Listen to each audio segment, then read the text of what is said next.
Welcome everybody to the channel. My name is China, and today we are going to be diving into an important topic: overcoming torment in our children.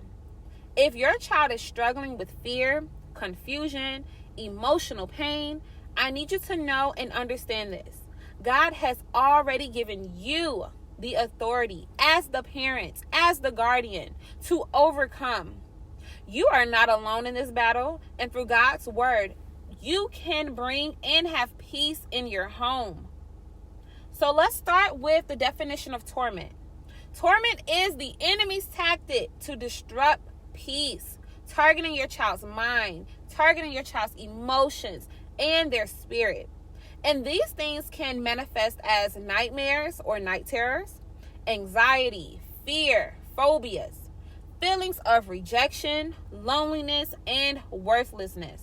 So, if any of those things resonated with you and your child or your children are dealing with this, then please continue to follow along because we will be praying at the end of this video.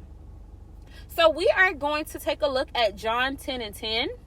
The thief cometh not, but to steal and to kill and to destroy. I am come that they might have life, and that they might have it more abundantly. And so we know that the enemy's plans and tactics are to steal, kill, and to destroy. But again, as a parent, you have the authority to decree and to declare a thing. And that is exactly what we are going to do today. So let's take a look at nightmares and night terrors.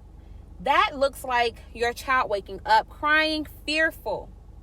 And they may even mention having scary dreams. We are going to use Proverbs 3:24 to fight these nightmares. When thou liest down, thou shalt not be afraid. Yea, thou shalt lie down, and thy shall sleep, and thy sleep shall be sweet. I apologize. I'm going to read Proverbs 3:24 once more.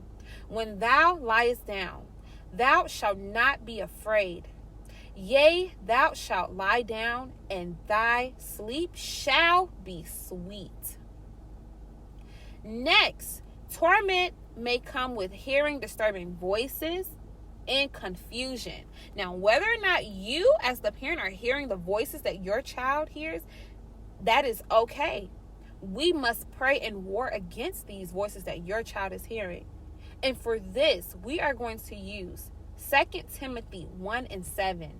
For God hath not given us the spirit of fear, but of power and of love and of a sound mind. For feelings of rejection and loneliness, if your child seems withdrawn or they are saying that no one loves them, no one understands them, we are going to use Psalm 27:10. When my father and my mother forsake me, then the Lord will take me up. Parents, I need you to understand your authority in Christ. As a parent, you are equipped by God to bring peace and protection in your home. So parents, I want to leave with you Luke 10:19. Behold, I have given unto you power to tread on serpents and scorpions, and over all the power of the enemy, and nothing shall by any means hurt you. Next, there is power in the name of Jesus. The name of Jesus silences fear, and it drives the torments in your child away. And for this, parents, I want to leave with you Philippians 2:10. That at the name of Jesus, every knee should bow. Remember that your home is sacred ground. You must decree and declare peace in your home. And for this, we're going to use Joshua 24:15. As for me and my house, we will serve the Lord.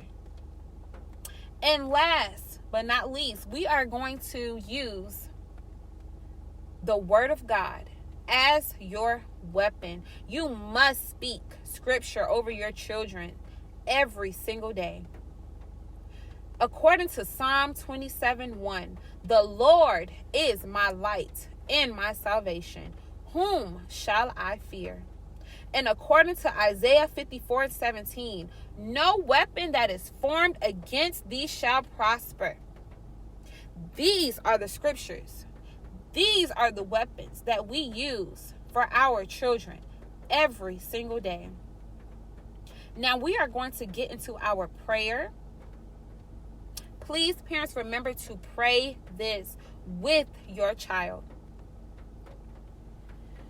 Father God, in the name of Jesus, I come before you on behalf of my child.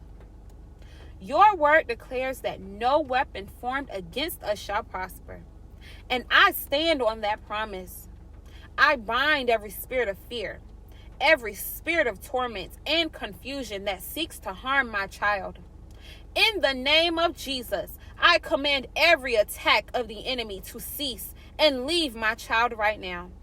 Your word says, you have not given us a spirit of fear, but of power, of love, and a sound mind. I declare that my child's mind is sound, their spirit is free, and their heart is filled with peace.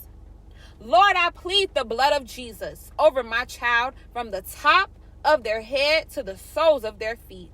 Let your angels encamp around them, protecting them in all their ways, according to Psalm 34:7. Break every chain of rejection, loneliness, and fear. Fill my child's heart with your unconditional love and joy. Father, I also pray for my home. I declare it to be holy ground where your presence dwells. Remove anything that is not of you and replace it with your peace and your light. Father, let your word saturate my home and let it be a place of safety and rest for my child. Thank you, Father, for the authority that you have given me as a parent. I speak life, healing, and freedom over my child. Thank you for the victory that we have in Jesus Christ. We trust you to guide us, to protect us, and to deliver us from every plan of the enemy. In Jesus' name we pray. Amen. Parents, please remember to stay encouraged, stay in the faith. Remember what God's word says and what his promises says. You have already won the victory over the enemy, over your child. And remember that you are equipped to lead your child into freedom and into peace. I pray that you have a blessed day. I love you all, and I'll talk to you soon.